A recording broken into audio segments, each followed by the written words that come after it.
All right, good evening, everyone. For those that don't know me, my name is Amy Thompson. I'm the college and career counselor here at the high school. Welcome to the kickoff event for the class of 2027's college search and college planning experience. We're happy to have you here. As we get started, what we're going to do is have our counselors introduce themselves. And then they're kind of going to be cameras off for the rest of the evening. I'll be presenting, but they will be in the background answering your questions throughout the evening. At the bottom of in Zoom, there's a Q&A functionality. You can go ahead and ask questions that way. So there's not a chat, it's Q&A. You send in a question, they'll work on the response and send that back out. Within a couple of minutes. And sometimes we may ask you to just kind of hold on because we know we're going to get to that information. So just be patient. We hope to answer all of your questions today. All right, so no further delay. I'm going to ask our counselor at the top of the alphabet to get us started. Hi everyone, I'm Laura Housel, and my alphabet for the juniors are A through BIE. Good evening, everyone. I'm Jade Akinrolable, and my letters are BIL to CSU. Hi everyone, I'm Toby Flagg, and my letters for juniors are CUE through GERA. Hi everyone, Hi everyone. I'm Monaco. Oh, sorry, you go. No, sorry. I thought we were going in order, but my name is Razia Idris, and my alphabet is GERT to J. Good evening, everyone. I'm Jaleesa Williamson. My alphabet is JER to MAI. Good evening, everyone. I'm Karen Sayer, and my junior alphabet is MAR through NAI. Good evening, everybody. My alphabet for the juniors is NAM to PIN. Good evening, everyone. My name's Brittany Kreckle. I'm here while Mrs. Riggets is on maternity leave, and my caseload is POL to SANC. Hi everyone, I'm Nina Delmonico. I am here while Miss Johnson is on leave, and I am SAND to TAY. Good evening, everyone. My name is Aziza Hassan, and my junior last names start with TEE all the way through the end of the alphabet to Z. All right, and we do anticipate that Miss Regetz and Mrs. Regetz and Mrs. Johnston will both be returning from their leaves later on in the spring term. At any point, whenever we do have any counselor changes, families will be notified by email. So look for some of those kinds of notifications in the coming weeks as we see some kind of transitions going on in the office. So let me go ahead and get us started. And I will warn you in advance, I have been sick this week, so I am going to do my best to get through this one. If somebody jumps in, it's because I might be having a bit of a coughing fit or something. But we will try hard and bear with me. Just wanted to give you a little bit of idea about what we will be going through tonight. I am going to go in this general order tonight. And we will cover financial aid at the end of the evening, just so that you know to hang on for that information. As I mentioned earlier, this is really our kickoff event. This is, event is primarily for parents and guardians, though hopefully I do have some students out there listening tonight. But we are going to do a very similar session, a little less talking at them, a little more interaction with our juniors in the coming weeks. We try to do that generally around the transition time at the end of the first semester. So it'll probably be late January, early February, kind of depends on how things fall with exams and snow days and anything like that. But they should look forward to seeing us within the next few weeks. Following that up right away, we'll have those senior course scheduling meetings. So we'll touch on a little bit of that kind of information tonight. Our college fair, our college panel. Students will be writing their English essays in English class this year, and then we'll kick it back off again next year. So we do really have a continuous series of events and contacts with students over really from now all the way through the application process next year. In addition, I do use a lot of other means to kind of get information out. There are a lot of students, right? So while I do try to meet with students as many students as I can one-on-one who are looking for that interaction, beginning at this time in their junior year all the way through next year. I also try to use social media. I try to heavily use a counseling department website. We use SCORE. I've got a lot of YouTube videos up, both long format videos like these and also short form videos, format videos to help students kind of do kind of process and procedure stuff. Like, how do I request a teacher letter? There's videos for all of that kind of stuff. So there's always other ways to get information. We do try to be as self-serve as possible throughout this process because there's a lot of you, one of me, and only 10 school counselors. And we all know also that the time that your students are working on things is often outside of the school day. So we always encourage them to kind of use their resources throughout the process, which is great training for them as they move up to the college level and need to learn how to use those resources. So I did want to kind of give you the lay of the land first to be able to give you some context as to the size of the school that we're at, what admissions really looks like, how does that relate to maybe the noise that you hear from people while you're sitting in the bleachers or walking through Starbucks, or from your friends, and colleagues who might have students who have already gone through the process, just to kind of give you some way to relate. Our senior class at Hillsborough is generally somewhere around 600 students. I believe your class is going to be just over 600 students. I think I was looking at a junior today. We're sitting at, I think, 605 right now, but that number does fluctuate often. Last year's class was 588. We're right around the same size this year. The average weighted GPA in our class of 2025 last year was a 93.15. So that's kind of the person right at the middle, with an 88.46 for average unweighted GPA. So that gives you some idea about where you might stand in your own class. That is fairly similar to what I see from year to year. Gives you a little bit of an idea about how many applications are filed. So it's a lot. So when I said, we try to do some things self-service because there's a lot of you, well, you're also filing over 5,000 applications. So we try to make things as easy as possible for you, and also to make sure that we have the time to be able to get things out the door.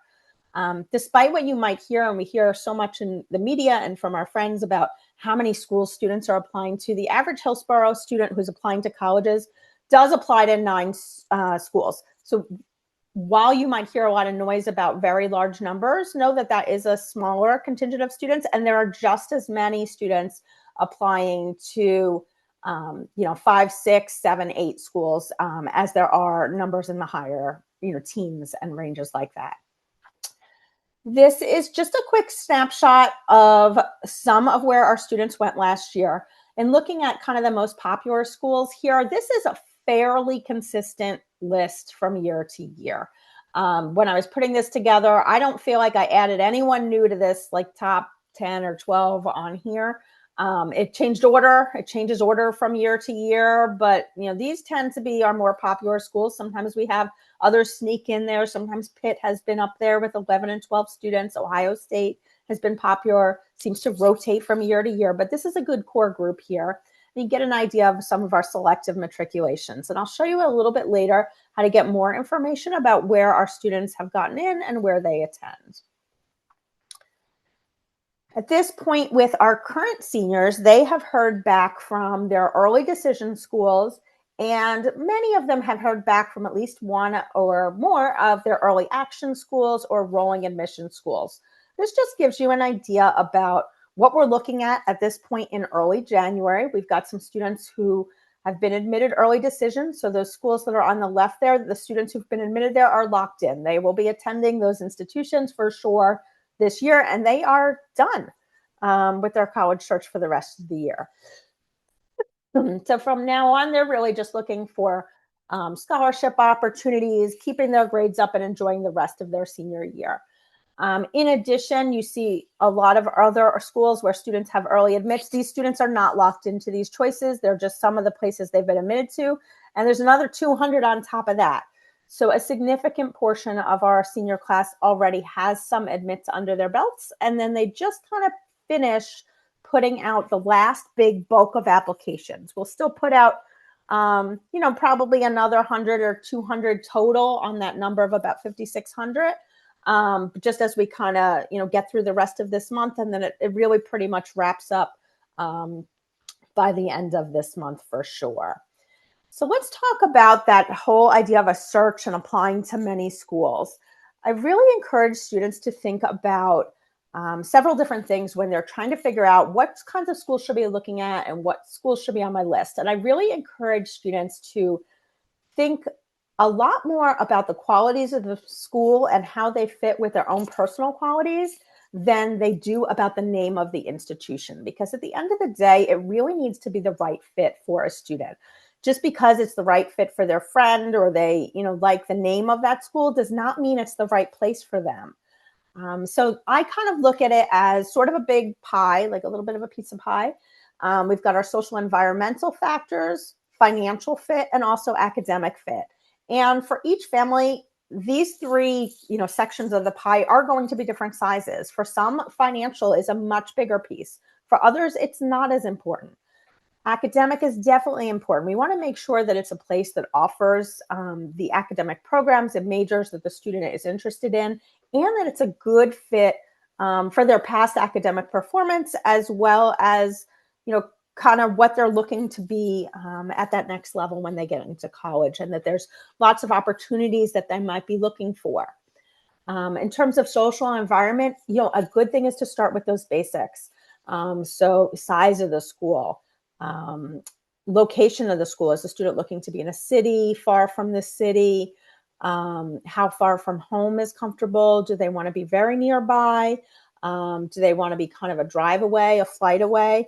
And I'll definitely say, it won't be the last time I'll say in this presentation, I do have my very own junior this year who's going through the process. So I'm doing this with you all, but also I'm doing this for the first time as a mom, which I will tell you is an entirely different experience. And I am sure my seasoned colleagues on mute there are laughing at me because some of them just went through this too. It's a very different experience on the other side. And one thing we've found so far, we haven't done a whole lot. We've done some things, have visited a couple of places. I will say that I think there were definitely some surprises. Initially I was hearing I want to be not too far from home and I want to go to a smaller school. We did that like that. And then there's a program he's interested in that's at Syracuse, managed to get up there for their program during teacher convention weekend. And he actually really liked it a lot more than he thought he would. He didn't think that he would like a larger institution. He didn't think that he would like something that was more kind of in a city, albeit it's Syracuse, which is a very different city than New York. And it definitely kind of opened his eyes to some different possibilities that are out there. So I encourage students to really, kind of think beyond what they're originally thinking, stretch it a little bit. They might be surprised as they're going through and looking at schools. And along those lines, I do think it is really important for students to do those visits and get out there and kind of see some schools. Ideal visits are really when classes are in session. But that being said, a summer visit is certainly better than no visit at all. Visited Quinnipiac last summer, still was definitely enough to get a good view of whether or not that school would be a fit for him. I visited plenty of schools last summer when I was on a trip, and that's another good way to kind of visit other types of schools that are out there. I went out to Indiana last year for something, and I drove, and on the way out, we kind of took the southern route, and I hit West Virginia while I was out there. I hit Ohio University. I hit Ohio State University, saw the schools that are in the city of Indianapolis while I was there as well. So it's a good way to see some other schools that were out there and get an idea of what else might be a fit and expand your horizons a little bit. And those might be just walk-arounds on your own, some of those more casual ones, or they could be formal tours. There is also the college tour that's online. It's a little marketing heavy, not surprisingly, but you can find that on Amazon Prime Video. I think it's also online on the internet, but they're like full hour-long sessions about schools. But they could be something that's interesting to watch, maybe while you're on the treadmill or something like that. For schools, something like that could be good to check out too. And then I did have some kind of tools to look at for searching. So we're going to talk about SCORE in a second. That is the system that our school uses throughout the application process. I'll kind of get back to in a second, but there's lots of other ways for students to work on building their lists out there. And frankly, they can use whatever they want. I like them to kind of keep their core list in SCORE, but if they're building that from other sources, sounds great to me. I do happen to like College Express. It is they also make a book, and I have the book, but don't buy the book. Use the free site. And I like the lists and rankings on their site because there's some creative stuff. There's things out there that are by majors, which is great, especially when you're looking like at a school that looking for like maybe like a niche major. It gives you some ideas about like what are some top schools for programs in anthropology, top schools for programs in, even the general ones, marketing and things like that. But also I like some of the ones that are a little bit more personality based, like top schools for a kid who's crunchy granola, top schools for a kid who's looking for a collaborative environment. So I really like those lists, and I'll often use them as I'm helping students and making suggestions for their school lists. And so I like to share it with you. Another thing I always recommend is, and this one's very popular, is our, I don't even think you can see it. Maybe you can. Is our application results. And for our application results, what it shows is, let's see. So what I do is I break it down by GPA band, and I give you an idea within that GPA band, where were students accepted, where were they waitlisted, where were they denied, and where did they actually attend. And so I put this out every year at the end of the year. And so it usually comes out in kind of a late June, early July-ish time frame. So that's when you'll see that for class of 2026, because that's when our information will be final. But it is a great way for students to work on building their lists, because it really gives them that relative idea of like, hey, if my GPA is around like a 97, what's really realistic for me coming out of Hillsborough High School, and what kinds of schools might I get into? Where are other students applying? It can kind of help students to, add some schools to their list there. And also, I mean, you can take it or leave it depending on your feelings about AI. But I will say I've done some list building on ChatGPT as well. And so you can ask it things like, give me schools, and maybe it's a little bit easier because I know what I'm looking for, but I'll say like, give me schools in the Northeast with this major that are moderately selective, and a price tag under this amount of money, and are in a city, and it'll like spit out a list. And then it's like, hey, do you want to customize it more? So you can kind of work on with that to kind of generate some ideas. And I'll often do that as well. All right. So I did promise that I was going to show you score. So let us do that. Let me pull my score window on over here. Hopefully we're all seeing that. If we're not seeing that, someone please type in Q&A so that I don't sit here like an idiot showing you this whole thing. So I have logged into SCORE. This is a student account. And some of the things that I really like to use here, what we're using heavily is we'll use the front page of SCORE, which basically will function as a to-do list for students. So it's going to take them all the way through the application process for next year. It was very effective this year. It really helps students to miss fewer steps in the somewhat complicated process. And so we're going to continue to use that for next year. We'll continue to revise that. Students should look for more things to show up soon. Another thing that students will use a lot here is kind of the information that's on their profile. They'll sign some agreements here. This is also where students can go back, and it's a great time to do this if they didn't already, to head back in and maybe think about doing another career search, or doing kind of the personality assessment. There's a Principals U assessment in here. There's also a career interest assessment. Principals U is a one-time thing. They can only do that once, but career interest assessment they can redo. It might be a good time to do or redo that as they head into this portion of their college search process.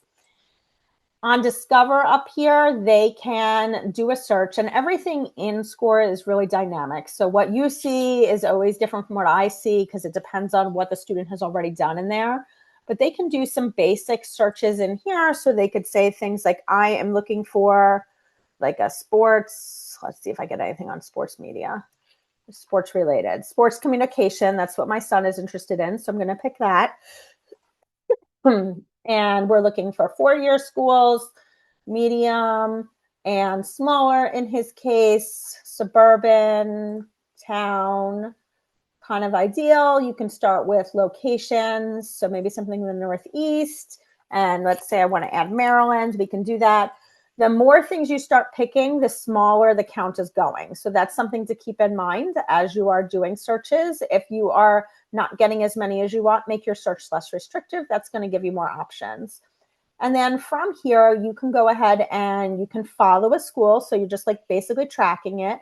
The school is not getting the students' information, though they may get contacted by them. It's blind. So like this, the school can't actually see the student's name or email or anything like that. They just get that information. The other thing I want to show you is when you click on any of the schools here in SCORE, I would say one of the most valuable things in here is the admissions information that is specific to each school. So what you see here is for all students who have applied to, in this case, Fairfield University. It's the information that Fairfield supplies via, kind of a survey that gets done annually of schools. So their admit rate was 45% overall. This has nothing to do with Hillsborough High School. This is just overall. What you don't really see here is GPA, and that is because every high school computes GPA differently and includes different things in their GPAs. So that's not information that you're going to see here. You will, however, also see, you can click on View Scattergram to get an idea specifically about Hillsborough students. And we have it preset to do like the last 3 or 4 years, which is really kind of the time frame you want to stick to. And you're looking at stats for schools. You definitely don't want to look at anything pre-COVID. That is a whole different world. So you want to stick to things that are kind of in the post-COVID land. 3 or 4 years is really the most accurate. So this shows you of our students, all these dots are our students who applied to Fairfield. And if I look at, Stu must not have all his information in here. You might see some specifics on yours, like a purple star. But let's say I have a 95 GPA. That's going to put me up and down right here. And I've got a 1280. That puts me right here. That's right around where these 50% intersect. So that's going to show me that that school, it's kind of like I'm right on there. I'm like right in the middle of the kinds of our students who have applied and gotten into Fairfield. All of these green dots that are here are our students who got in. The blue dots are people that were waitlisted. The red triangles here are people who weren't accepted, etc. You can also turn on, I don't love the heat map. Some people really like the heat map. It shows you like chances of acceptance and things like that. So students can mess around with that if they prefer. They can also toggle and look at like individual student data. So I have some students who are data dorks or self-admitted data dorks that like to do that. They can certainly do that as well. And they can kind of customize looking at weighted and unweighted. They can, drill it down by the type of application, et cetera. So this is really valuable as students are trying to build their lists and look at their chances of admission at individual schools. The other thing not to be missed, though, is when you scroll down, you're like, hey, like this looks like a pretty good fit for me. What are the overlap schools with Fairfield? So if our students are applying to Fairfield, where else are they also applying to? It's a great way. It's kind of, like Netflix. If you like this movie, you might also like these. So I find that that is really helpful for students as they are list building. And I always work with them, and the counselors always work with them in SCORE. What students will also find is that next year there is no avoiding SCORE. Because SCORE does lots of things. So I've showed you some ways it has, can do research in here, determine admissions likelihood, things like that. It is also a part of the college application process, though. SCORE is going to be where this part, Stu here, my little fake student, Stu demo. This is what Stu is looking at. Stu, at this point, allegedly has applied to 3 schools, is applying to 7 more. This is how students communicate with their counselors about what they're doing. So all they have to do to request a transcript is, let's say I submitted my University of Delaware application and they have a regular decision deadline next week. Coincidentally, I just come on over here, I edit it, I say I'm applying RD, I put my information in here, and I move it on over, and then guess what? It goes over here. I have to move it to applied. Counselor, based on that, sends out the student's transcript and all of their information. So that is a very different world from the world us adults grew up in, where we had to fill out pieces of paper. This is what a student is doing now to request a transcript. To request letters of recommendation, they're just going to come in here into the docs section, and this is where they're going to request letters of recommendation from their teachers, and we'll talk about that a little bit more in a second. So there really is no avoiding this system.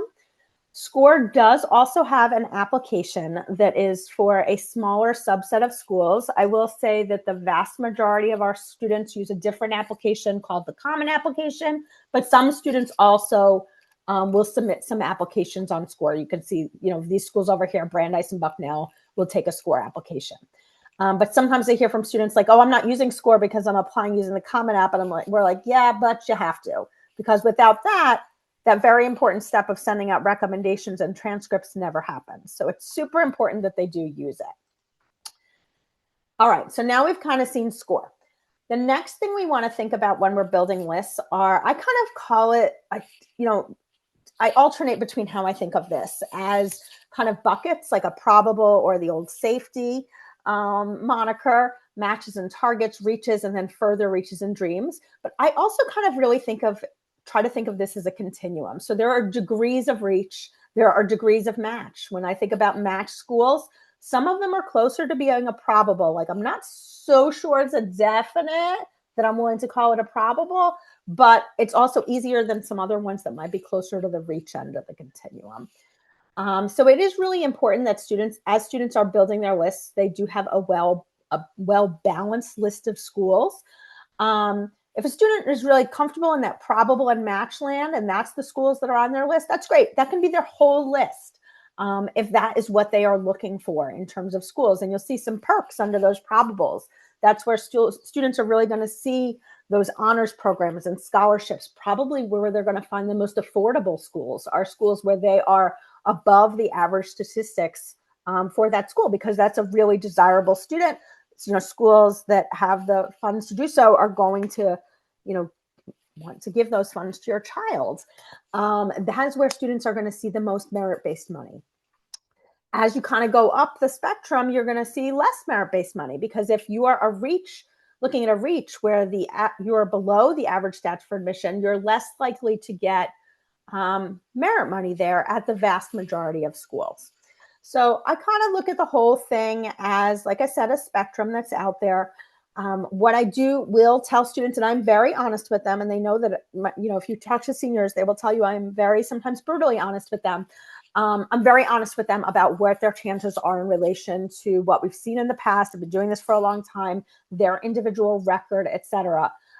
If anything, I would prefer to be a little bit more pessimistic than optimistic, because I would love a student to be super thrilled with their results and have more results than they are looking for, rather than have a student who gets to the end of the process and has like 1 or 2 admits and then is really disappointed in their results, but also feels like they don't have choice. So I really want to concentrate on making sure that a student has choice at the end of this process by the time we get to March or April of their senior year. So I really do. And I'm very honest with them. One of the things that I really like about SCORE is that one of the things that we'll do in here is that they're not marked right now, but we will mark schools in here, like that this school is a reach and that this school is match and this school is a probable. So all of a sudden a student's going to pop in their list and they're going to be like, where'd all these little rankings come from? And that's because maybe I, trotted on through there and kind of marked those schools. And I was just checking student lists to make sure that they were balanced and make sure that I saw some schools on there that I thought that student was, I was comfortable with them getting accepted to. So I will often reach out to students and say like, hey, saw you just got a couple decisions. I'm a little bit concerned. I'd recommend that you add some more schools if you'd like to meet, or you want me to make some suggestions, let me know. And I'm always happy to help students do that. But we do really try hard to help them, meet with success in this process. In terms of the number of schools, definitely varies from student to student. I did tell you that our average is 9, but I will be full disclosure. We do have some students on that higher end in the 18 plus category. What I do try to caution students is that, especially when we come to more selective institutions, applying to a very large number of more selective institutions does not increase your odds of getting into one of them. Unfortunately, admissions math doesn't work that way. So we, add together a whole bunch of schools with 5% acceptance rates. We don't all of a sudden have a 50% chance of getting in. I wish, but it doesn't work that way. And I often do find that students who have very long lists meet with overall less success than other students do in the process, because there may be a little more scattershot in their approach. They're aren't as strong, etc.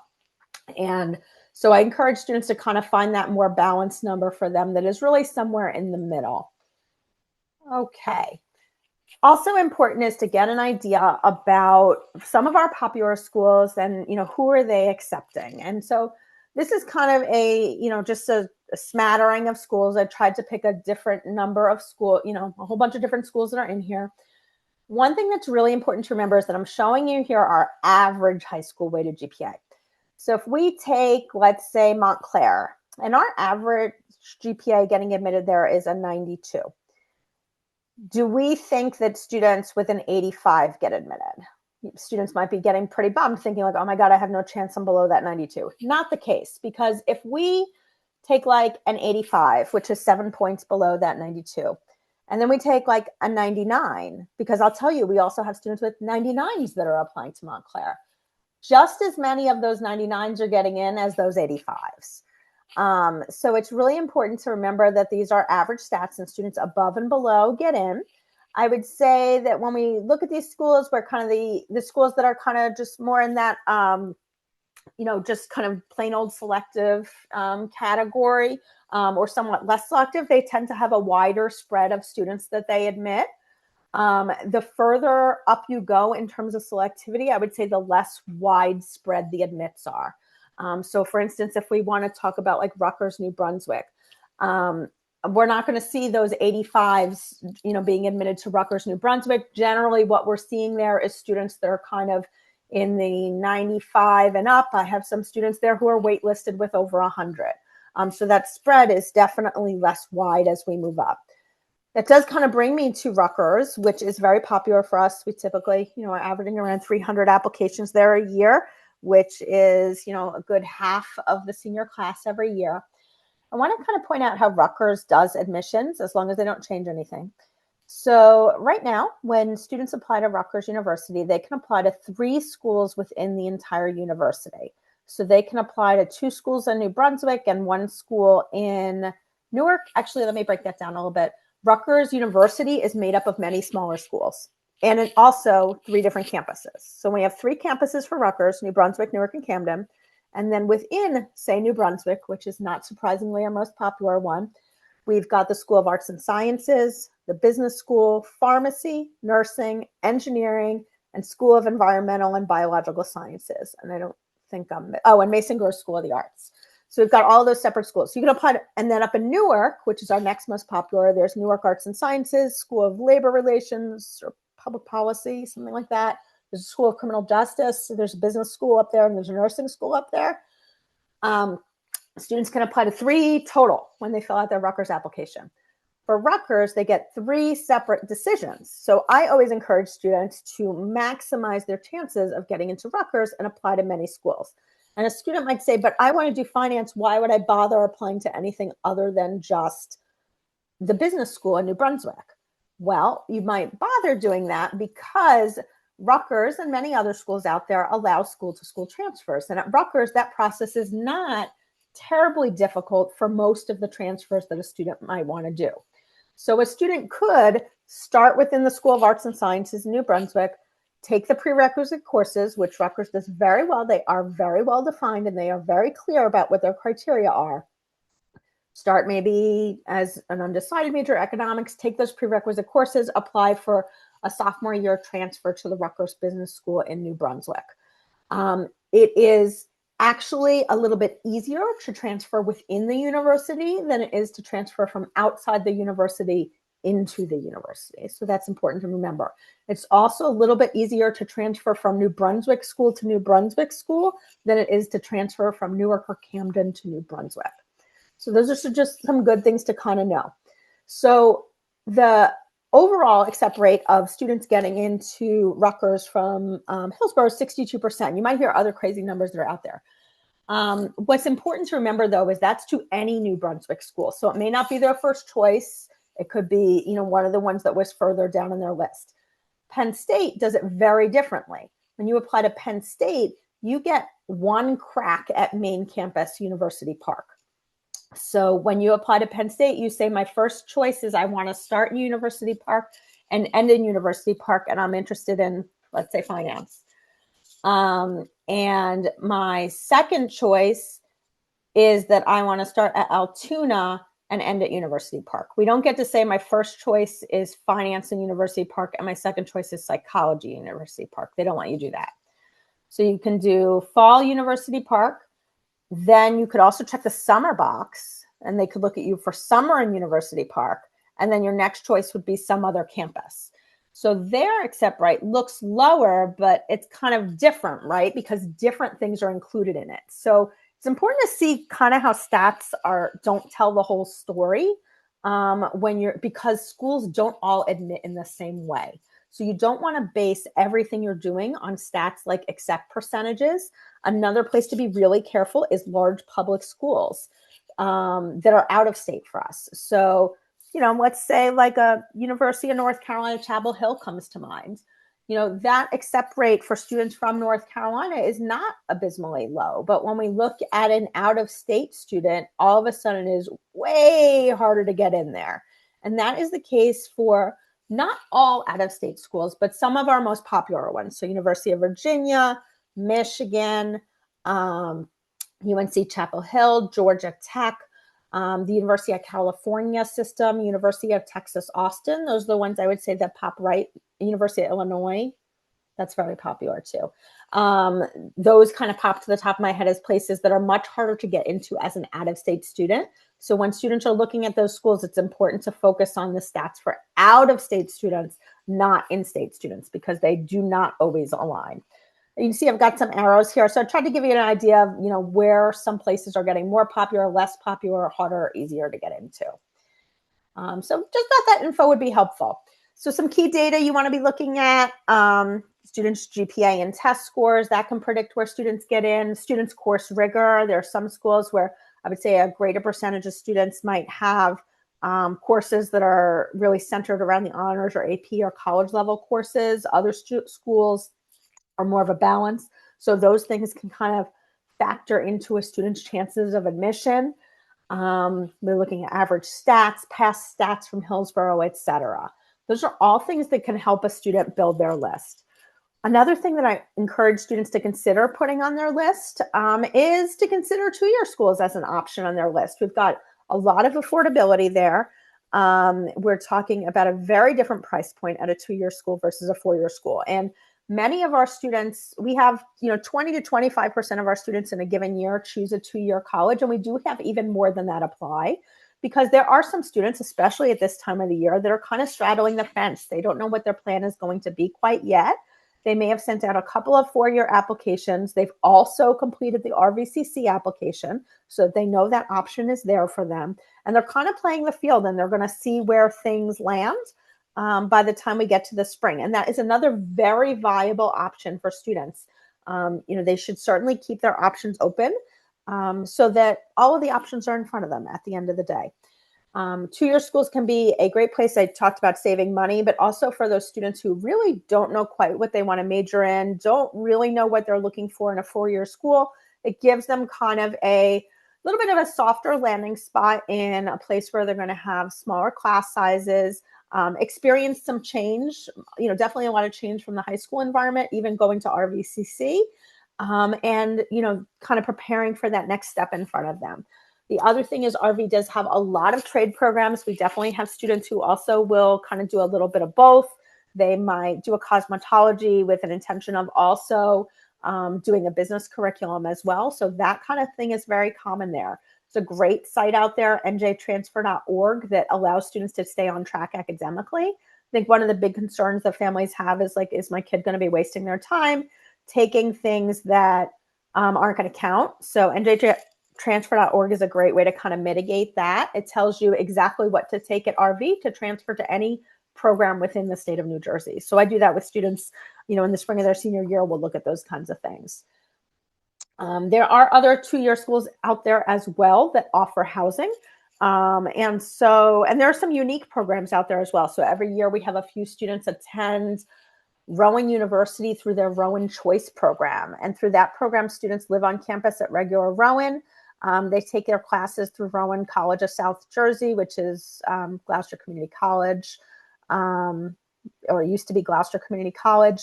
And so they're kind of having a little bit of both. They're taking classes in that smaller environment at a, kind of a lower price as well. And then they're living on campus and having that on-campus experience. There are other schools that offer this type of thing. And there are other regular old 2-year colleges like Northampton and Pennsylvania that have their own housing. So those things can be an option. The application process for community college is super easy. For RVCC, we bring them right into school. We did one already last month. We had about 40, 50 students already apply. We'll do another one in the spring for those who weren't quite with us and ready to do that in December. We'll kind of get that next group going in February. And we do that every year. They do have open admissions. There's no minimum GPA, no test scores required. That's it. RV does have a fantastic honors college program as well. We always have students who enroll through that. Just gives you kind of an idea about what the stats are for students for the honors college. It's a great way to take classes with other students who might have the same academic goals, courses that might be slightly more rigorous, but also to have a kind of cohort of other students that are doing other social things with you. So the same students that are in the classes with you are also taking their annual trip to DC or attending different kinds of symposiums. They also do have a really fantastic advisor. He's great, Greg DeSanctis. And so if students are interested in that, RV Honors College does have information sessions about once a month, and those are great things to attend. I really think he could sell anyone on anything. It is a great program, and once Greg trots out his former students and his current students, I think it's very convincing that there's some great options there. The other thing to know is that New Jersey does still have the New Jersey Stars program. So the top 15% of students can attend tuition free.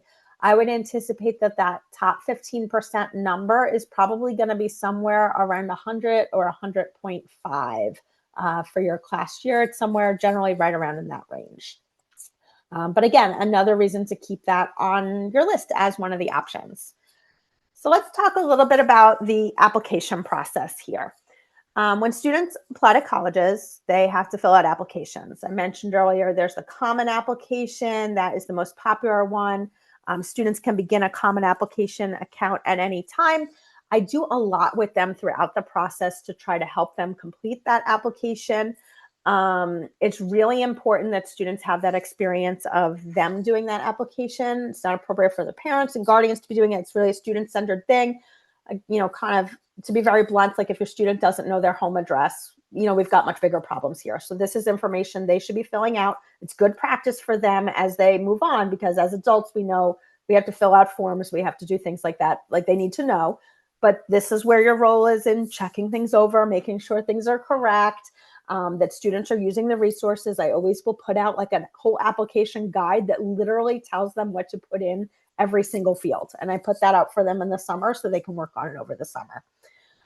In terms of timeline of applying to schools, for the most part, we don't recommend that students start submitting applications before the start of school, because we do see students there's kind of a lot of information that we'll hit on about logistics when we first get back to school. But let's be honest, students do make some schedule changes, right, in the beginning of their senior year. That's not uncommon. So we really do like to have students hold off on that a little bit so that they have the opportunity to, make those changes, not have the schools know about them, and then the schools just kind of get that final list of students, classes of students that the student is taking. So we try to get them to hold off until mid-September in most cases. I'll tell you about the exceptions when we get there. In terms of what's the most important thing in college admissions and, what's the best predictor of where a student's going to be accepted, it's definitely their academic record. It is by far the most important factor, far more important than test scores are, despite what some might think. And in terms of academic record, there's a lot of things that really go into that. I think students, many people really focus in on GPA, and hey, look, I've mentioned it a lot today, but when I talk about GPA, I'm really talking about it as more representative of a general whereabouts of where a student is. When schools are reading a student's academic transcript, I'm going to click ahead so we can see an academic transcript for those who haven't. And this is not a secret, by the way. If you've not seen your child's academic transcript, like, open up your phone and go into it. So you're going to go into the parent portal, you're going to click on grading, and you're going to go back over to the grading if you're on your phone, and you're going to click on transcript. And that's going to show you this. It's the same thing that the schools are receiving. There's no secrets here. Like nothing special happens to this. It gets a special signature and a seal when we send it along, but that's it. Nothing else is changing. So this is what it looks like when it goes out to colleges. The cumulative GPAs are down here in the lower right. Right now, those GPAs are through the end of sophomore year for students. When in about a month, when we get those mid-year grades posted, you're going to see some stuff over here, and these numbers are going to change. They're going to change again at the end of this year. And then when we're applying to schools, this is pretty much what it looks like. So these GPAs, this is all from this year, and this year added together to give us this. And so that is going to be the situation really regardless of when a student applies. So whether they apply in September, October, December, nothing here is changing. This document looks exactly the same. And so what schools are really focusing in on though is like this is here and this is advisory, and some schools use this, more than others. But what they're really focusing in on is the raw grades that a student has received in their actual classes that they're in. They're really concentrating on the academic levels. It can be really telling to look at a student's general grade trends. So to see like, let's just look at an unweighted GPA here and like, how did it change over the years? Did it increase or did it decrease? Are there any outlier grades here? Are there any trends like they always do poorly in math? And if so, I'm really going to be concerned about, what is their intended major? If a student has always done poorly in math and they're wanting to major in, say, math, that's not really helpful for them, right? Or they're telling me that they want to major in the sciences, but I see, their math and science grades tend to be on the lower side. That's not so helpful for them. I'm also interested in how their courses that they've chosen relate to the major that they're planning to pursue. And schools are looking at that in the context of what our school offers, so they can see information about what we offer on our school profile, and they all get access to that. So they know what kinds of classes Hillsborough offers. Students are not getting punished for, say, not taking AP Latin because we don't offer it. But they do know that our school offers computer programming 1 and 2. We offer AP Comp Sci A, AP Comp Sci Principles. And they want to see, if a student wants to major in Comp Sci, have they taken advantage of those courses, especially Comprog 1 and 2 and AP Comp Sci A? You haven't taken them all, but have you taken some of them? What has that student done in math? Because if a computer science student is not taking math in their senior year, that's a big, big old red flag. And so they're really looking at kind of how things work together there. And they're also looking at maybe their minimums. So, schools are going to have minimums of certain things. And some of them are no-brainers, like 4 years of English, no biggie. But some schools are going to have specific numbers of, say, math courses that a student must have. So there are whole state systems, North Carolina, Massachusetts, Georgia, I think Florida, maybe South Carolina. They all require that a student has 4 years of math. Now, I really strongly recommend that for a student anyway, because good luck picking up math again next year if you drop it for a year. It doesn't go great. But, you'll basically be disqualified from admission if you don't have that, have that fourth math course on your transcript if you're applying to the public schools within those states. You'll note there was no rank on here because we do not release rank for admission purposes. It's not part of the process. It's really not helpful for any of you. The other thing that's important is that they're going to be looking at that student's senior year schedule as well. And so what they're going to see, you noticed that what you saw there is, a listing of the courses. You could see the levels of them. I would caution students that it is really, really important to think about the fact that senior year is a bit of a marathon, not a race. So we've got, a long 10 months there. And when students select their courses, next month, it's important to remember that it's a 10-month commitment to a student taking those courses. And they should be really, really mindful of the workload that is involved in those courses, as well as what else they have going on in their life. It's important.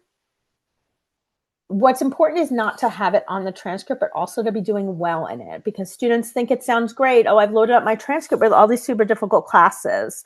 And, difficult varies, by student, right?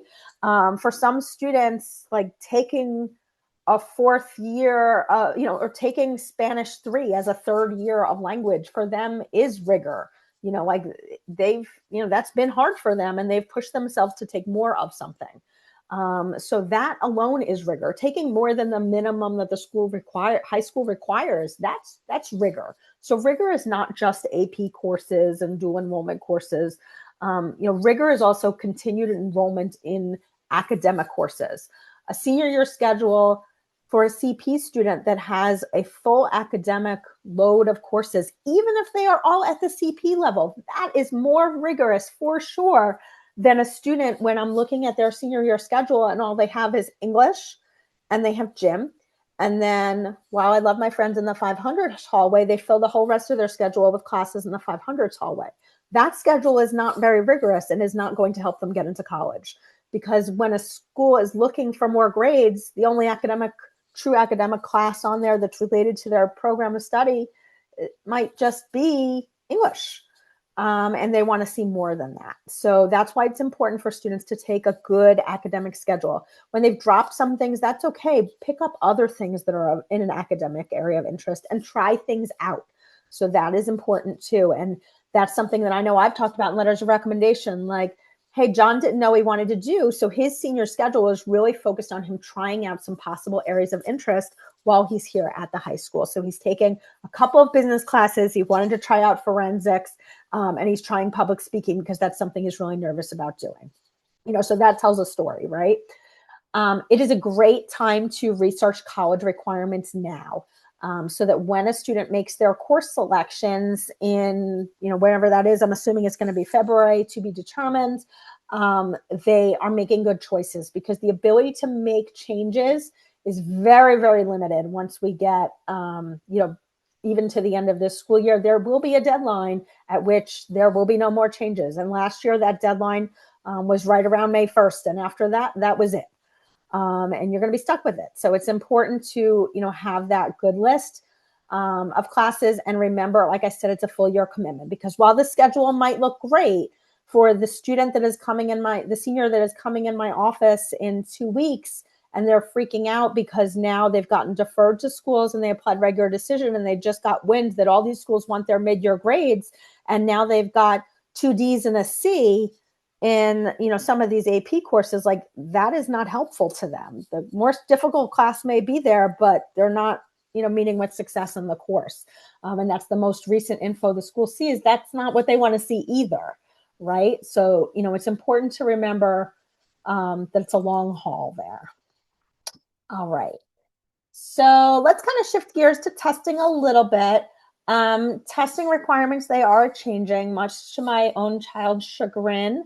I really do think it's important that students test at least once and have something on their record so they have more options. Also, because many policies for the class of 2027 have not been announced yet. So we don't know what that's going to look like for all schools. I know some of his schools that are probably going to be on his list haven't announced their policies yet as to whether or not they're going to be test required or test optional. So I do think it's really important for students to test, try it, see how it goes. They're going to be able to decide later what they're sending and where. So that's not a decision they need to make at this point in time at all. That is a problem for senior year them. But know that if they don't test at all, and then late next year want to roll out some of these schools that are up here, they all require test scores. And then they're going to be under the gun to try to do stuff in the beginning of the year. So this is why we want to make sure we're doing stuff now. If students haven't registered yet, like now is the time. If we haven't tested it all yet, definitely want to register. Again, much to the chagrin of mini me in this house, we registered last weekend for the SAT in March. So SAT March registration is open now. Any students who aren't free to reduce lunch should reach out to me before signing up for the SAT regarding benefits that might be available to them. As I mentioned, not the be all end all. Oh, one other thing I wanted to mention is super scoring. So most, but not all schools out there will super score. And what that means is that they will take the best evidence-based reading and writing score and the best math score, even if they're from different test dates, and they're going to add them together. And that's the number they're going to use when reviewing a student. Most schools are going to do that. Not quite all, though. There are some schools out there, the University of Texas Austin comes to mind, that they use best single test date. And so that's like all of March or all of May, whichever total date is the highest, that's the one that they're going to use. So it's just something else that's just kind of out there. You'll see that terminology, and I want you to know what it means. Okay. And as students are interested in signing up, if you want to sign up for the SATs, you're going to do that on the College Board website. And students who want to take the ACTs, they'll do that on the ACT website. They're two different competing companies. And the SAT is offered at Hillsborough typically in March and June. We don't offer it in May, but students can test in May at another site. That's perfectly fine. I just wanted to kind of throw some things out there in terms of options, in terms of test prep. It's definitely important to figure out what works best for your student and for your family, whether students are motivated enough to kind of do some self-directed prep. There are some free practice tests in the Blue Book app that is already on their Chromebook. That's the testing app. College Board and Khan Academy have some free stuff. There's a lot of free stuff out there, or whether a student needs to take a test prep class or get a private tutor, very different depending on each individual student. I would say my number one thing, though, is definitely when kind of figuring out what you want to do in terms of test prep, you want to consider the time and the money investment versus the likelihood of the score improving where you want it to go. And so if a student is kind of hanging around, like, let's say a 1050 and their GPA is like a 99, they're going to need their score to go up probably quite a bit, several hundred points, in order for them to want to send that score to schools as a part of their application, because their academic transcript is pretty strong on its own. And so they're probably going to want to be evaluated based on the strength of that academic transcript. And so I would say it's important to consider that you'd need to dump a lot of money and a lot of time into maybe hoping that that score goes up 200 or 300 points. And is that worth it? Or could that time and money be better spent elsewhere for your student? So just something to kind of consider as we're thinking about, more extensive and expensive test prep programs. It always is a little bit sad when I see a student that they're like, oh, my kid, we spent like $8,000 on test prep, and it doesn't need to be $8,000, by the way, but some families are paying that, and they end up applying test optional everywhere. I'm like, darn, that money probably would have been really helpful elsewhere. And of course, we can't all predict the future, but kind of be realistic about where your student is, where they're likely to apply, where they're likely to be competitive for admission, and what they need to get into those schools if they're applying with scores. I mentioned the essay earlier that students do work on in their English class. I feel like there are some teachers that might get to that as early as maybe March or April.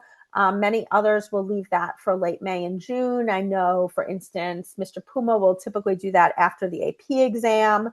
Some others do it as a last assignment of the year. Others do it earlier on. So I think it's important to know that essays have changed a lot over the years. And what we're looking for now is very different than what essays were when I was applying to school. When I was applying to school as more of a personal statement, and why do I want to go to this school, and why is it a fit for me? And they don't want that anymore. That's not what it's about. So now it's more about trying to show an aspect of themselves that might not be seen elsewhere in the application, trying to humanize themselves in the application and show what is important to them in an authentic way. And one of the things that's most important there is, again, essays written by students, not by parents, not by AI. Authenticity is way, way, way more important than big words that are not the students' big words. And an authentic, warm feeling essay is always going to be helpful for a student in the application process, because if a school feels that this student is somebody who is truly a good fit for their institution and the kind of student they're looking for, then that student, would be seen as a better match, maybe more likely to come, and more likely that they'd like that student on their campus. In the application process, students do tend to have one main essay, and that's the one they work on in their English class. But many, but not all, students also do need to write additional essays as well. So we talk about that a little bit more kind of later in the process. I do want you to kind of see that it's out there. I'll note that the more selective the schools are, the more essays they tend to require. And so when I was talking about the number of schools that students apply to, you can kind of extrapolate that to the more selective, the more number of more selective schools that my student applies to means the more essays they need to write. And so that process, that can get very out of hand very quickly. And so I would say it's important for students to keep that in mind throughout the application process. I will say as well that I find that students struggle more with those supplemental essays early in the process. Their October ones can be a little bit rough, but a lot of them really hit their stride as they're kind of moving through others and moving into the regular decision process. It does get a little bit easier as they go. And my one single greatest resource out there for like all things admissions and all things essay definitely is collegeessayguy.com. He does have paid things on his site, but he has a huge, tremendous number of free resources out there. And you will find that many of my emails refer to his resources because I do truly think that they are fantastic. He's got great videos. He often has frequent free webinars, some paid, but there's a lot of free webinars that he has, a lot of content on his YouTube channel. He's really, really good at helping a student kind of get through the essay process and through the application process as a whole. All right, other parts. Letters of recommendation. I mentioned before that students will request those from their teachers in SCORE, and we'll talk about that more with students in the process. I think the big thing to know is just kind of big picture about letters of recommendation. First of all, something that might be surprising is that there are a not insignificant number of schools that do not accept letters of recommendation at all. So many of the large state schools, including Rutgers, Penn State, Pitt, some of those real popular ones do not have letters of recommendation as a part of their process. We cannot send them. They do not accept them. They do not read them. That being said, for most students, they'll apply to a mix of schools that require letters and don't accept letters. Some of them will take one teacher letter. Some will take 2 teacher letters and require a counselor letter. Some will take 1 teacher letter and a counselor letter. Some will take 2 from anybody. What we will really encourage students to do is to ask for 2 teacher letters of recommendation. I generally try to encourage students to look for folks in the core academic subjects, especially for those students who are applying to more selective schools. So students who are applying to selective schools, many of those schools outright require that letters come from these core academic areas of English, math, social studies, science, and world language. There are a handful of schools that are specific about exactly where it must come from. So Georgetown School of Business requires that it be from English or math, a junior or senior year teacher, and they take 1. And so it's a good time for students to kind of start looking at those schools a little bit. We encourage students to ask for 2 letters of recommendation and not more than 2 letters of recommendation. So to make those good choices up front about who they're asking for. It is time consuming for students, for teachers to write. Remember that we have many, many, many students. And, it is not realistic for one teacher to write 70 letters of recommendation. This is not something that they're doing as part of their workday. So that, that's kind of an out of control number. So we want to make sure that students are asking for what they need, not just trying to collect all of the things, because the odds are they're not going to even use all of those things. So you want to focus on those 2. In addition, counselors will write letters for whichever of their students need them for the applications they're submitting. And they'll counselors will ask for some information from students to make sure that they're including, information that the student wants to include in that letter as well. So the student will have kind of some input into that, and we'll describe the details to that student later in this year. We will start talking to students about these letter of recommendation processes, I would say within the next month or month and a half or so. The goal is to do the asking for these things this year. So a student should focus on asking for their letters of recommendation this year, but the teacher will not write them until early next year. So just to kind of give you a time frame on that. What are some other things that schools are looking at? They're looking at what a student has done outside of the classroom. And that might include clubs, sports, involvement in a place of worship. It might be work. It might be other things. So we have some students who are, really kind of like core members of their family who really are taking on a lot of household responsibilities. They may be caregivers for a parent or grandparent or a younger sibling. They may be working in a family business. There's lots of, they may be taking care of, just kind of like getting a kid off the bus every day because their parent isn't home, and then they're making dinner every night. They're responsible for helping with the homework. Those things all count as part of the application process. And that's something that students are going to put on their application itself. Schools are also looking for what type of involvement a student has. Where have they had leadership experience? I would say it's not so much about the number of things that a student is doing. There's no like magic number. There's also no magic breakdown, like must have a sport, must have X hours of community service, must play an instrument. Like that's not a thing. We're looking to see what a student cares about, what they're passionate about. Does their involvement like make sense? It in some cases does it relate to their area of academic interest as well. So for students who are saying they're all about business, have they taken business classes, and then have they participated in things that they have related to business, whether that's a business club or whether that's a different type of club, but maybe they've had a position in it that they've managed to relate to business, right? So those are things that a school is looking for. If a student, some students out there are recruited athletes, that is something that can impact their chances of acceptance.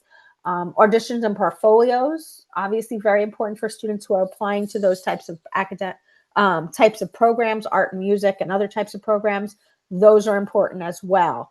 Another thing that can impact other things that impact a student's chances of acceptance is how they apply. So I mentioned early on tonight, early decision being binding and those students being a done deal. They know they're going there. Schools do typically have a higher acceptance rate for students who apply early decision because they know you're going to come, right? However, I would say that that is not right for the vast majority of students that are out there. This year we had 53 students send out early decision applications. It's actually far less than last year. But so students feel like everybody's applying, but the grand scheme of things is that we had 53 early decision applications. It's not a ton. Early action is early in the process as well. It's kind of in that first half of the year. Many schools, early action is a better chance of acceptance than regular decision. And that impact is felt more at some schools than others.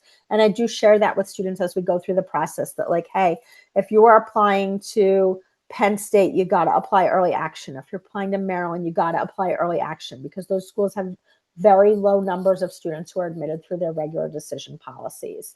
So those kinds of things can really impact a student's chance of acceptance. For some schools, demonstrated interest matters, and that's things like visiting, sure, but it's also engaging in online events, it's opening emails, it's reaching out to representatives, especially for more smaller schools. Keep in mind though that not all schools care about demonstrated interest and not all schools care about legacy status. I will tell you that Rutgers does not care about either of them. I mean, they might if you were like going to name a building. That's maybe a different level of legacy status, but consider that, how many people's parents in New Jersey went to Rutgers, like that's not helping you get in. Also, I will caution families that because your parent works at an institution does not guarantee that you will be admitted to that institution either. Especially with larger institutions. And institutional priorities, which is basically my way of saying sometimes it's them, not you. You know, schools have an idea about what they want to do to sculpt their class in terms of how they want that major distribution to look like, geographic distribution, all kinds of other things. And sometimes that has nothing to do with you, and it's nothing you can change. And it's more about what they're doing to try to build a well-rounded class there. And, you know, that's not something that they will necessarily ever tell you, but it is something that does impact who is accepted to different institutions. So I did kind of mention our early decision EA, our regular decisions. So you can kind of look at that. We'll talk about it more as we go on. And then I just wanted to kind of lay out for you our timeline. So I mentioned some things we're doing this year. We're really focusing on visiting schools, taking SATs. I encourage you to register. We'll be working with students on those couple of things there regarding teacher forms and letters of recommendation. That's the stuff we're doing this year. In the summer, we're going to get started on our applications. And in the fall, we're going to submit them. We're going to send things out. We're going to file for financial aid. That stuff's happening next year. So that gives you a little bit of an idea about that breakdown. Did want to just take a couple minutes to talk about, you know, private counselors. You know, we definitely do have some families that use private counselors or private consultants, independent consultants, call them what you want. That is absolutely fine. If you're doing that, we encourage students to be honest with us. It's fine. If that's what you've chosen to do, that's fine. Don't feel like you need to hide it from us.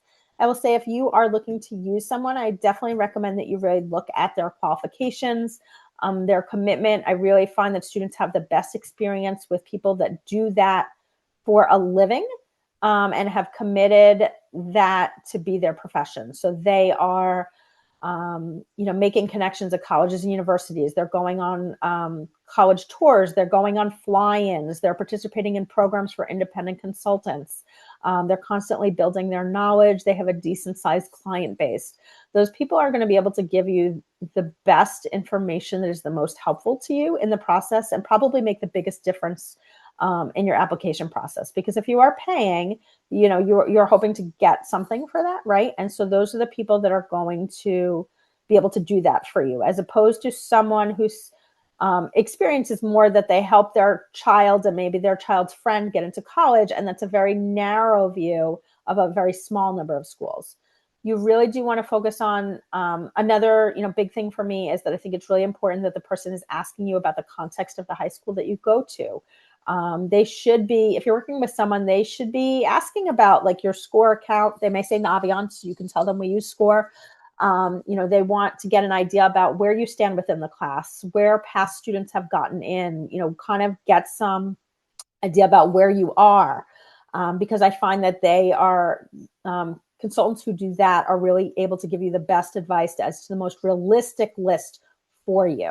If someone's not doing that, they may not understand that, say a 93 or a 94 is really kind of the middle of our class, as opposed to, a higher end in our class. And they may, kind of overreach on your list. And you want to make sure that they've got, some good options on there that are correct for where you are. So that's just kind of, my 2 cents about if you're working with someone. The other very important thing is that students cannot opt out of our process here. So if you're working with someone, that's great. Be honest with them, be honest with us. And then just make sure you're doing all the things here. Do the things you need to do for your counselor. Make sure you're asking for your teachers. Make sure you're following the specific process we give you to request things, and throughout the application process, don't go rogue. We do have some things that are very specific to Hillsborough that you got to do. So there we go. And we've talked a lot before about, this is your place, parents, to kind of teach them how to adult, really. You know what I mean? It's like when we're helping them drive and I'm there too. And you're kind of clutching on to the side a little bit and you're telling them hey, you're going too fast, or, you've got you're over the line on the right. Your job is to kind of help them with that stuff. You're not you don't want to be sitting with them in the driver's seat. You want to be next to them, helping them learn from this experience, because this is, experience that they're going to take with them through the rest of their life and their next hard things that they need to do. And there's a lot of things that they can get out of doing this process. And as we kind of go through this process later and into next fall, I'm going to give you some tips for, kind of managing that process as a parent and keeping your house from becoming a war zone next year, as everybody's stress builds. All right. And then I did promise I was going to talk about financial aid. So I will just start with the big, you got to take a look at how much places cost, because I will tell you, my own husband may still be crouched in the corner after seeing, kind of the current prices of things. This gives you a good idea about what is out there today. This is the direct cost to the school. So the money that you pay to them, tuition, fees, room and board. There's another figure that's out there, usually called cost of attendance, that is also going to factor in indirect costs. So books, supplies, transportation, things like that. Schools vary in how much they add on for that. I feel like it's usually like $5,000 to $7,000. I don't care whether you look at it with that factored in or without that factored in, but make sure you're comparing apples to apples and oranges to oranges, because $5,000 to $7,000 is a lot of money. At least it is for me. And so you want to know that the school, as you're looking at price tags from school to school, that you're including the same thing in each of them. The other thing to be careful about, if you're, kind of calculating prices and you're putting in your own little spreadsheet or whatever, is make sure you're looking at the key words around, are these costs per semester or are they per year? Because those are two different numbers, right? There's 2 semesters in a year. So if the cost is $5,000 per semester, then it's $10,000 per year. And so make sure you're kind of looking at that. One thing to note, though, is that, okay, some of these are really high, and I can't even with some of the ones that are really high. But we want to consider that many of the schools that are up in this range are awarding quite a bit of financial aid and merit scholarships. So it's important to not be totally turned off by, say, this price tag here for Seton Hall, because I can tell you that I get a list of admits from Seton Hall, and every single student that was admitted there this year, I think every single one has a scholarship amount next to their name. So some schools, that's what they do. They've got a price tag, but then it's pretty much discounted for everybody. Some other schools, that's not what they do. So NYU, their aid is really more need-based. And I'll talk about need-based in a second, but they are not discounting everybody's tuition there, and neither are they, unfortunately. On the whole, you're going to see the cheapest place is, of course, Raritan Valley. Then in-state public schools, a great way to cut costs, of course, is to live at home, but in-state public schools, and then out-of-state public schools, and then we've got private schools that are out there. But again, we don't want to get super turned off, because we want to make sure we're looking at what kinds of money these schools award, especially in terms of merit aid. So merit aid is based on what you've done. So that could be just academic. It may take into account other things. It depends on the school. As I mentioned earlier, students get merit scholarships to places where they're a strong applicant, right? So those probable schools, great places. Some other schools have a strategy where they award merit aid to nearly everybody. It's most generous at private universities, because who has deeper pockets? The private universities, right? One thing that's important to mention is that many of the large out-of-state publics do not give merit scholarships to students outside of their state, or they're very restricted to the very most top students. And that's because for public universities, their chief job is to serve the residents of their own state. And that's both through admission and through financial aid. And so there's limited funding for students that are out of state. So if a student is really looking to kind of bring that tuition number down, the way to do that is not to apply to Penn State and University of Illinois and Maryland and some of those others, because many of those schools, I'll tell you that nearly all of our students are basically paying full price to go there, because they really don't have very much in the way of merit scholarships. There are a handful of out-of-state publics who are very generous in terms of financial aid for their out-of-state students. And so Ohio State has a great out-of-state merit scholarship program. Let's see who else I can think of. There are some schools that kind of have like matching programs that are out there, like in New York. Some of the SUNY schools match to the Rutgers price, so that is a great way to save some money. I've seen merit scholarships from Purdue and University of Delaware. From UConn, I've seen some money. So Alabama and some of those big SEC schools, some of them have some real money for students. So those are some other good spots to look at as well if a student is kind of looking for merit aid. And then we've got need-based aid. And need-based aid is based upon what you have, or the colleges and the government, what they think you have. And so how they determine that is based upon financial aid applications. And so there is the FAFSA, which is the free application for federal student aid. That is the federal government form. That is something that you would file next year, beginning in October. And there's that. There's also the CSS profile that some schools use. It's a secondary financial aid application run by the College Board. That one costs some money. Only some schools need that. And that gives them an even more detailed look at your family's financial picture. And so based upon what they get from one or both of these things, schools are going to determine what your need is.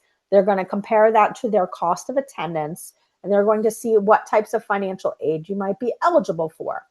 So first thing they'll be looking at is federal aid. Currently, these are the numbers that are right there. These things are, always in flux, but that gives you an idea about what students are eligible for. I would say that the average what I would call middle of the road Hillsborough family and above will find that what they're eligible for is $5,500 in loans from the federal government, which is the freshman year maximum. They may be eligible for federal work study, which is basically permission to work on campus, and they will not be eligible for any state aid. So for those families, the best place to look is for institutional aid, which is schools that have money to give, really focus on merit-based aid. Important to know that not everybody thinks need is the same thing. So like a $200,000 income is need at Princeton. They would say that your family has need and would give you need-based money. You will not find that at Rutgers. The number for need at Rutgers is much lower than $200,000. So it's not the same everywhere. I've indicated some policies here for our families, who have different citizenships, so you can get an idea about what you might be eligible for that's out there.